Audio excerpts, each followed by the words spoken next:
Arn, we were started out by telling our viewers and listeners that you can invest in real estate without the hassle. That implies to me that that is probably a passive investment, most likely anyway.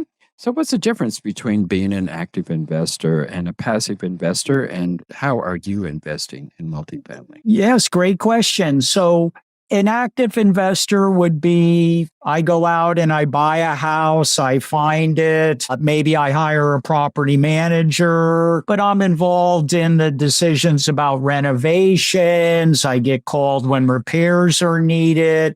I'm responsible for paying the mortgage, taxes, and insurance. So basically, as an active investor, you're kind of, involved in the day-to-day nitty-gritty details of running the property, where in a passive investment, you would invest as a limited partner and simply the general partners, the operator or the syndicator for multifamily deals, they would be responsible for the total operation of the property. They'd locate the property, they'd manage the property, they'd collect the rents, they'd handle all the financial and accounting, the repairs, and essentially as a passive investor, you invest and every month or every quarter, you kind of get a distribution check directly via ACH into your account. So you're directly investing in real estate, but the day-to-day management and operation is handled by professionals, the general partners. The other added benefit is you're not obligated for repayment of the loan. The general partner is. So you kind of have no liability about that.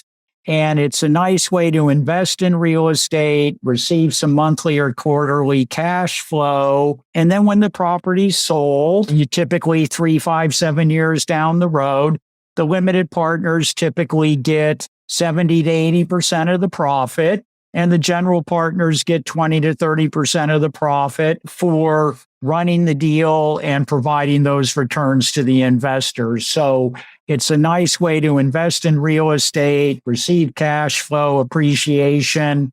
You also get the tax benefits. The other thing, there's really no accounting needed on your part. As an operator, I send my investors a K-1 form that has the financial story of the operation for a year, their share of the property. They turn it over to their accountant and they're done.